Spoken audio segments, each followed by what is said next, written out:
Hey fellas, so about this time last year I looked at the first few Home Alone movies for the 50th anniversary series and also discovered that now that the mouse owns Fox, they would be rebooting the series, and that has met with, shall we say, divisive reception.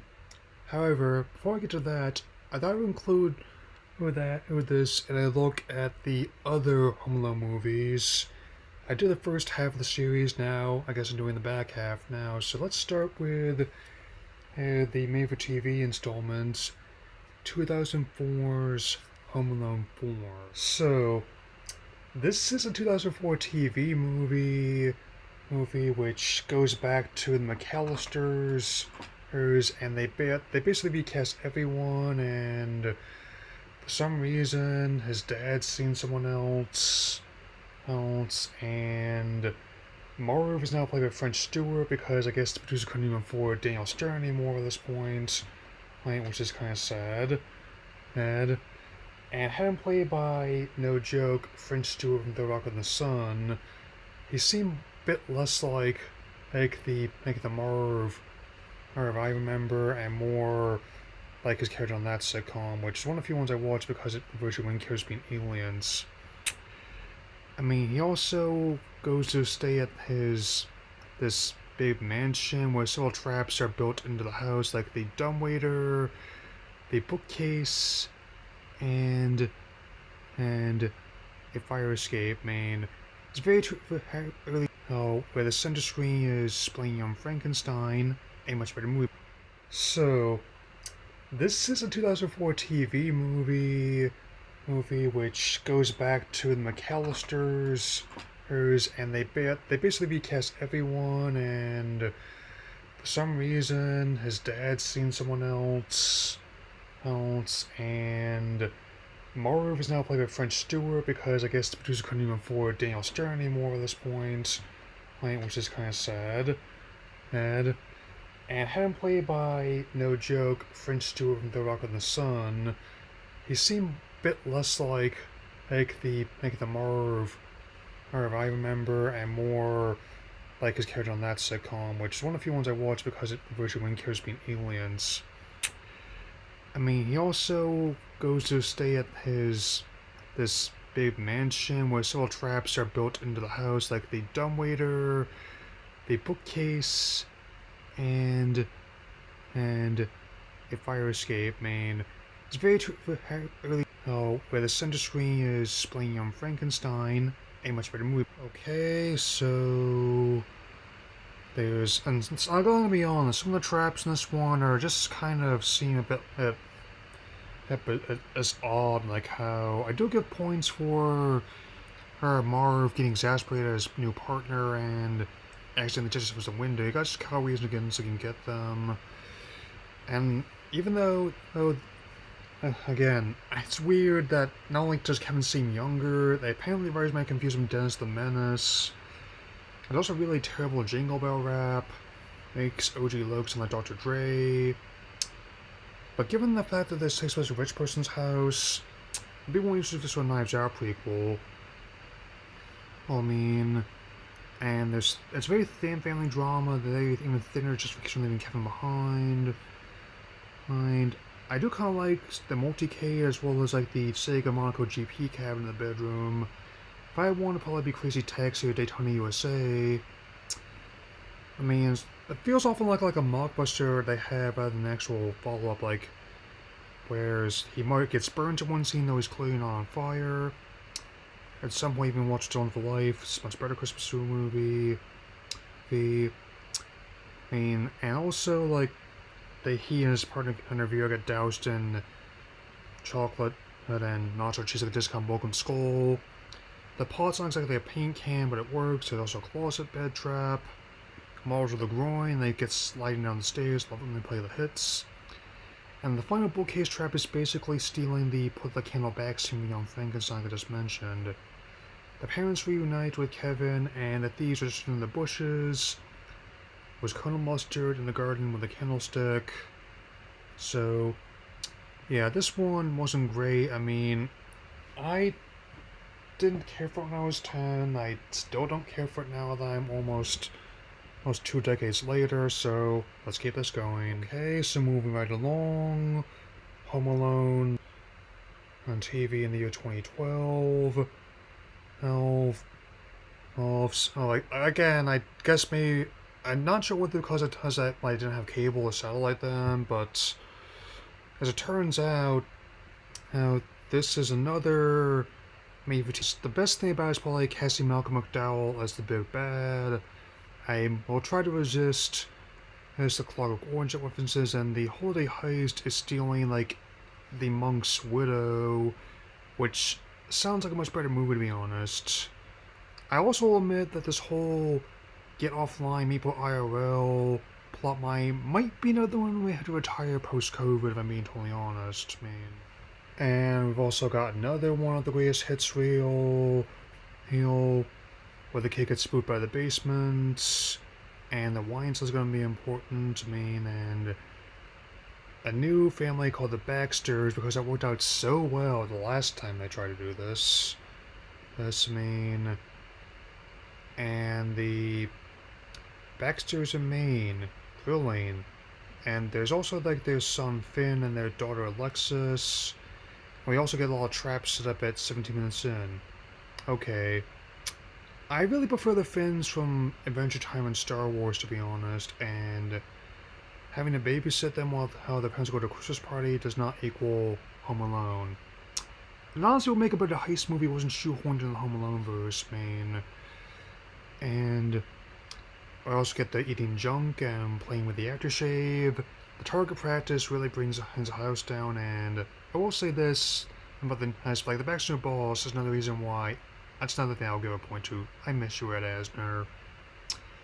I also had to wonder at points, like, with Finn retrieving his batteries from the basement and seeing the paintings, did the writers confuse this with Scooby-Doo?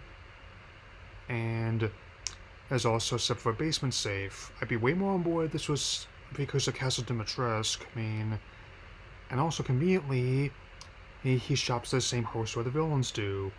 Time for the traps, so we get some weird ones like the hot sauce and the eggnog and spiked gingerbread men. The weights we're gonna pinch. I also went putting like the marbles and the wood chippers kind of dark. Those things get McDowell's accomplices. The one that is kind of true is like a haunted house trap. I kind of like it. And also they get set down the stairs again. Insert Sweet Bro, ESDF movie emergency themes and take over joke here. And maybe because we've been watching way too much CinemaSins this quarantine, but it takes a movie 80 minutes to Holiday Heist. Granted, it ends a happy ending with everyone being safe and the painting also being returned to its proper owners. This one isn't terrible, it's just dull, if I'm being totally honest, And now we get to the main attraction, this year's sequel, soft reboot, Home Sweet Home Alone. And here we go. Okay, so even with all I've heard about this movie, I'm gonna do my best to give it a fair shake, all things considered, which is basically what I've been trying to do for the last couple movies as well, even as I did not care for them too much. The fifth movie was at least marginally better than the fourth. So, and also, this is another one that revolves around a new protagonist, and this time, Max, who is something of an anti-hero, if not a villain protagonist. Not a full-on Joker or Cruella route, but not the worst idea, I'll admit. The underwhelming second incident where he has to take a leak at an open house, not so much. Also, why are the Moosers English? I don't really know. Oh, and apparently there's also another family person that's trying to prevent. They're working on trying to move because of their house being potentially foreclosed on. Personally, if keeping the kids from finding about the move didn't work in Ghostbusters Afterlife, it's probably not going to work here. Heck, even the kids in Jurassic World but their hands break up. They set up some of the traps as usual, like stepping on Lego, real subtle, some Nerf guns, and a set of VR goggles, and there's also, for some reason, Elf on the Shelf in their place. And come to think of it, why are they still trying to make Elf on the Shelf a thing? Both kids and adults, even those who don't find dolls creepy, hate it. I mean, personally, I'd sooner invite Jack Skellington or Kaiser Mandalorian to my Christmas party than that creepy elf. I also wonder how much Uber got paid to get in this movie over Lyft or BMW over other cars. I mean, and for being totally honest, going to Japan it sounds like a cool idea for Christmas, which basically what happens that leaves Max behind. What if we still put a Santa hat and statue? I mean, sorry, this movie's called All Over the Place, and that's also why kind of my thoughts have been here. Like, it's not scripted entirely, but I was mostly taking notes, my observations when watching these movies, and kind of improvising from there. I mean, it's kind of weird they're using Looney Tunes from the Riles WB, but I do kind of like the little Nero's Pizza Easter egg in there. I don't know why their rich relatives are acting like this, but okay. Turns out there's a rare doll involved in the plot worth about $200,000, and a great Easter egg is McAllister's security, which makes sense given how he worked on all the traps. I know it's used this joke in the earlier stanza, but it takes this movie 22 minutes to Home Sweet Home Alone. I also rather like Max's 1-to-1 scale BB-8 model he's got in this place, and also, the whole. And as for all these articles I see sometimes about how you might do the movies today with all the technology, I have a simple workaround for the connections. Just have the house use Comcast. Yeah, only half joking there. And also, to show my thumbnail, a whole mountain of candy and other sweets, diving in like Mercer, Montana, perhaps Montana Max. Next, if some of you might have to Google that one. And so, apparently in this movie, Buzz is also a cop. Okay. And also his dialogue, the dispatch, also confirms that only the first two movies are canon this one, so that's one good. And now, on to the traps. Okay, so we've got the pool, some ice on the driveway, spiked milk and cookies, Diet Cola Mentos grenades, barrel ball launcher, stepping on all the Lego bricks, getting the payoff for that gag. I mean, personally, if the Grand Canyon in VR freaks out Mackenzie, then he's really not going to like playing Resident Evil 4 or Doom 3 on that thing. And he also takes a sack of sugar to his sack, so to speak, and it turns out he didn't actually take the doll thereafter. Just a soft drink. Okay, so that also further confirms how the inciting incident in this movie is kind of underwhelming. And so, turns out it was another one of their kids, Ollie, that had it, and with an Ollie dolly volley, they save that, they get the money to save their house, and then some, and they all make amends.